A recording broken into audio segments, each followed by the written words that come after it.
ସକାଳୁ ଉଠି ନାରୀମାନଙ୍କର ଏହି ଅଙ୍ଗକୁ ଦେଖନ୍ତୁ ନାହିଁ। ନମସ୍କାର ବନ୍ଧୁଗଣ, ଆମ ଚ୍ୟାନେଲରେ ଆପଣମାନଙ୍କୁ ସ୍ୱାଗତ।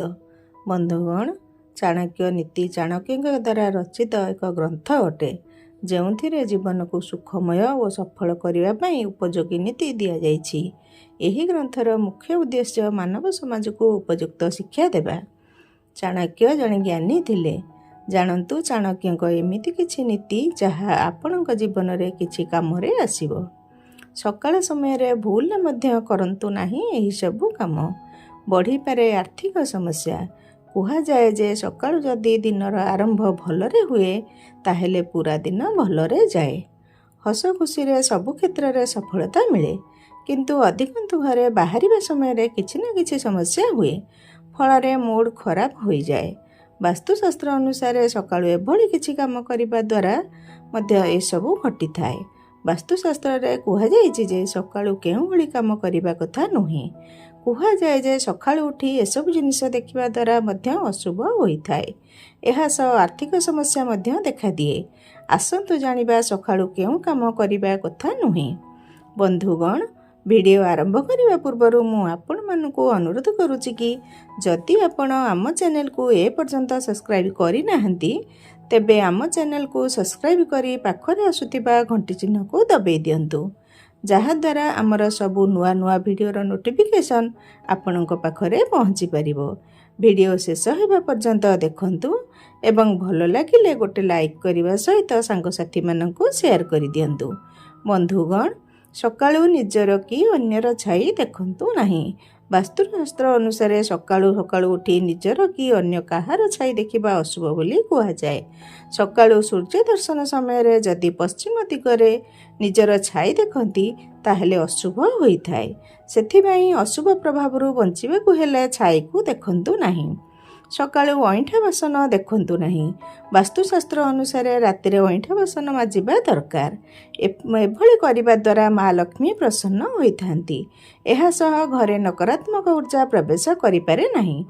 ଯଦି କୌଣସି କାରଣରୁ ରାତିର ବାସନ ରହିଯାଇଛି ତାହେଲେ ସେସବୁ ସକାଳୁ ଉଠି ଦେଖିବା ମାତ୍ରେ ଅଶୁଭ ଫଳ ମିଳେ। ଜୀବନରେ ଅନେକ ସମସ୍ୟା ଆସିପାରେ। ଏହା ସହ ଦାରିଦ୍ର୍ୟତା ମଧ୍ୟ ଦୂର ହୁଏ ନାହିଁ। ଏଥିପାଇଁ ସବୁବେଳେ ରାତିର ବାସନ ଧୋଇ ରଖନ୍ତୁ। ସକାଳୁ ଉଠି ଆଇନା ଦେଖନ୍ତୁ ନାହିଁ। ଅନେକ ଲୋକଙ୍କ ଅଭ୍ୟାସ ଯେ ସକାଳୁ ଉଠି ନିଜ ମୁହଁ ଆଇନାରେ ଦେଖନ୍ତି, କିନ୍ତୁ ବାସ୍ତୁଶାସ୍ତ୍ର ଅନୁସାରେ ଏଭଳି କରିବା ଭୁଲ, କାରଣ ରାତିରେ ସମସ୍ତ ନକାରାତ୍ମକ ଉର୍ଜା ଆପଣଙ୍କ ଭିତରେ ପ୍ରବେଶ କରିପାରେ। ଏହାଦ୍ୱାରା ପୁରା ଦିନ ଖରାପ ହୁଏ। ଏହା ସହ ଦାରିଦ୍ର୍ୟତା ମଧ୍ୟ ଦୂର ହୁଏ ନାହିଁ।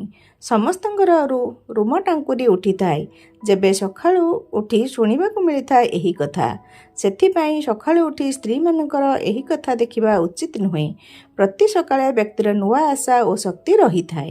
ଶାସ୍ତ୍ରରେ କୁହାଯାଇଛି ଯଦି ଦିନର ଆରମ୍ଭ ଠିକ୍ ପ୍ରକାରେ କରାଯାଏ ତେବେ ପୁରା ଦିନ ଭଲରେ କଟିଥାଏ। ଯଦି ଦିନର ଆରମ୍ଭରେ କିଛି ଅଶୁଭ ଜିନିଷ ଦେଖି ନିଅନ୍ତି ତେବେ ପୁରା ଦିନ ବର୍ବାଦ ହୋଇଯାଏ। ଶାସ୍ତ୍ରରେ କୁହାଯାଇଛି ଯେ ସକାଳୁ କୌଣସି ଗର୍ଭୀ ସ୍ତ୍ରୀ ଲୋକକୁ କିମ୍ବା କୌଣସି ଚରିତ୍ରହୀନ ନାରୀର ମୁହଁ ଦେଖନ୍ତୁ ନାହିଁ। ଏହାଦ୍ୱାରା ଅଶୁଭ ହୋଇଥାଏ। ଯଦି ହେଇପାରୁଛି ସକାଳୁ ମା ବାପା କିମ୍ବା ଭଗବାନଙ୍କ ମୁଖ ଦେଖନ୍ତୁ। ସକାଳେ ଓଲଟା ଚପଲ, ବୁଢ଼ିଆଣୀ ଜାଲ କିମ୍ବା ଧାରୁଆ ଜିନିଷ ଦେଖିଲେ ବ୍ୟକ୍ତି ରୋଗରେ ପଡ଼ିଥାଏ ଓ ପୁରା ଦିନ ତା ଉପରେ ନକାରାତ୍ମକ ଉର୍ଜା ରହିଥାଏ। ସେଥିପାଇଁ ଏହା କରିବାରୁ ବଞ୍ଚନ୍ତୁ। ସକାଳୁ ଉଠି ଖାଲି ବାସନ, ଖାଲି ପର୍ସ କିମ୍ବା ସବୁକିଛି ଖାଲି ଦେଖିଲେ କାମ ଅଟକି ଯାଇଥାଏ। ସେଥିପାଇଁ ଏଭଳି ଜିନିଷ ଦେଖନ୍ତୁ ନାହିଁ। ସକାଳୁ ଘରେ ଲଢ଼େଇ ଝଗଡ଼ା ଦେଖିଲେ ମନହୁସ ଆସିଥାଏ। ସେଥିପାଇଁ ସକାଳର ଆରମ୍ଭ ମିଠା ବଚନରେ କରନ୍ତୁ। ସଫଳତା ମିଳିବ ଜୀବନରେ। ସାଧାରଣତଃ ଏମିତି କିଛି କଥା ଅଛି ଯାହାକୁ ମାନି ଚଳିଲେ ଜୀବନ ସୁଖମୟ ହୋଇଥାଏ, କିନ୍ତୁ ଆମେ ସେସବୁ ବିଷୟରେ ନ ଜାଣି ଅଜାଣତରେ ଭୁଲ କରି ବସୁ। ଫଳରେ ଜୀବନରେ ଅଭାବ ଓ ଅଶାନ୍ତି ଲାଗି ରହିଥାଏ। ଆମେ ସମସ୍ତେ ଜାଣନ୍ତି ସକାଳୁ ଶୀଘ୍ର ଉଠିବା ଆମ ପାଇଁ କେତେ ଲାଭଦାୟକ ହୋଇଥାଏ, କିନ୍ତୁ କିଛି ଲୋକ ସକାଳୁ ଶୀଘ୍ର ଉଠି ମଧ୍ୟ ଏମିତି ଭୁଲ କରି ବସନ୍ତି ଯାହା ଫଳରେ ସଫଳତାର ସୂର୍ଯ୍ୟ ସେମାନଙ୍କ ଜୀବନରେ କେବେ ବି ଉଦୟ ହୋଇନଥାଏ। ଏହି କାମ କରିବା ଦ୍ୱାରା ଆମେ ବର୍ବାଦ ଆଡ଼କୁ ଆଗେଇ ଯାଇଥାଉ। ଆମ ଜୀବନ ସବୁବେଳେ ନକାରାତ୍ମକରେ ଚାଲିଥାଏ।